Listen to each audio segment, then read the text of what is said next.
So when we think about us humans, we know that we're living, so that we must be made of cells. And of course, cells can combine together to form different tissues. So I've got, skin tissue, I've got stomach tissue, I've got lung tissue, brain tissue, muscle tissue. And those tissues, different tissues can combine to form different organs, like my brain and my stomach and lungs and different organs in my body. But different organs can also combine to form different body systems. And so when we think about the human body, we see that it's actually got a lot of different systems in it. The first one is, I'll go through a list, I suppose. The first one is the skeletal system. So the skeletal system is bones basically all through our body. And it's really important that we've got bones because they enable us to move around, and they also give us support to stand up. But they also do provide protection against different things. So if we didn't have our skull, the brain would get knocked all the time. It would be really dangerous. So the skeletal system is really important for us to survive, both by protecting us and enabling us to move around. Another system is the nervous system. So this is made up of our brain is a very big part of the nervous system. And our spinal cord is obviously another huge part of the nervous system, but it also enables us to feel everything and see everything and experience the environment. But the nervous system controls, it is a big part of the control system of our body. So we're able to control what we do, and we're also able to experience things in the environment with the nervous system. Another system in the body is the circulatory system. So the circulatory system basically moves substances around the body. So it's got the heart and all of the blood vessels coming out of the heart and going all the way around the body. And the circulatory system obviously pumps blood around the body, but blood's important for moving oxygen around the body, moving wastes around the body. And every single cell in our body needs to get oxygen and nutrients and have its wastes taken away from it. So the circulatory system is responsible for that. Another system in the body is the respiratory system. So the respiratory system is, of course, how we breathe. So it's basically down the trachea is a little tube here, takes the oxygen to the lungs, or the air to the lungs. Our lungs take the oxygen from the air into our bloodstream, and the carbon dioxide comes out. But respiration, if we didn't get oxygen, we'd be dead very quickly. So it's an extremely important body system. Another body system is the digestive system. So the digestive system, again, starts with the mouth, I suppose, but it goes down the esophagus. We swallow food, goes into our stomach very quickly, into our small intestines and large intestines, and then we excrete it via our anus. But if we didn't have a digestive system, we wouldn't be able to get important nutrients out of food that we need to survive. So the digestive system really breaks down the food that we eat into teeny tiny proteins and carbohydrates and fats that our body absorbs, and then all the cells of our body use those nutrients to grow and survive.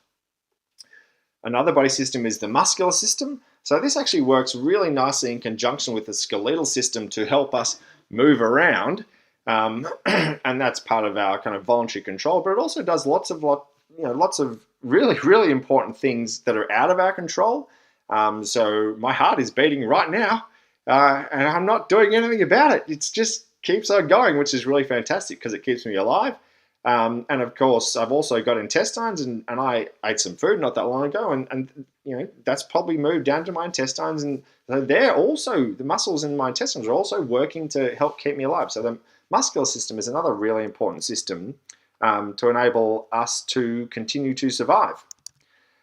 Another human body system is the endocrine system. So the endocrine system is basically a combination of hormones and endocrine glands, and this works in conjunction with the nervous system to fully control our body. So the endocrine system, if you get too hot or too cold, the endocrine system will do things in your body to sometimes make you a little bit warmer. It can increase your metabolism. Growth hormones obviously make you grow. You've got different sex hormones, and they control whether you're male or female. So all sorts of things are controlled by the endocrine system. The lymphatic system is basically moves lymph, this other fluid. So it's not blood, but it moves lymph around the body. So it controls the fluid levels in your body, and that's important for the immune system, so helping to protect your body against disease, but moving different fluids around the body so that waste can be taken away from cells and excreted, and fluid can be taken back into the bloodstream. So it's really important to kind of keep the fluid levels in your body the way they should be. The immune system is basically protecting you from disease. So there's lots of different cells in the body, B cells, T cells, and they work to protect you from pathogens. Bacteria, viruses you're constantly coming in contact with them. There's bacteria everywhere, viruses are everywhere, and your immune system is always doing a super job to basically protect you from disease. The urinary system, or sometimes the excretory system, is basically your body taking all the wastes out of the blood and then excreting them in your urine. So your kidneys filter the blood the whole time. It goes into your bladder. It waits there for a bit. You go to the toilet, you do a wee, and then you get rid of all the wastes. And it's a really important thing to do, to get rid of wastes all the time, because if wastes were to build up in our body, we would be dead.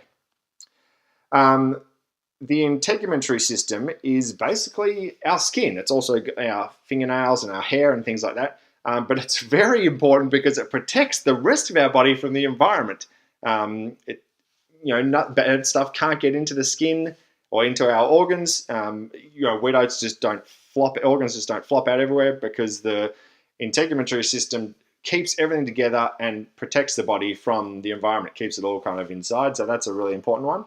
And the last one is the reproductive system, which controls reproduction, so enables us to sexually reproduce. And if humans were not able to reproduce, then there would be no more humans. So, of course, that's also an extremely important body system.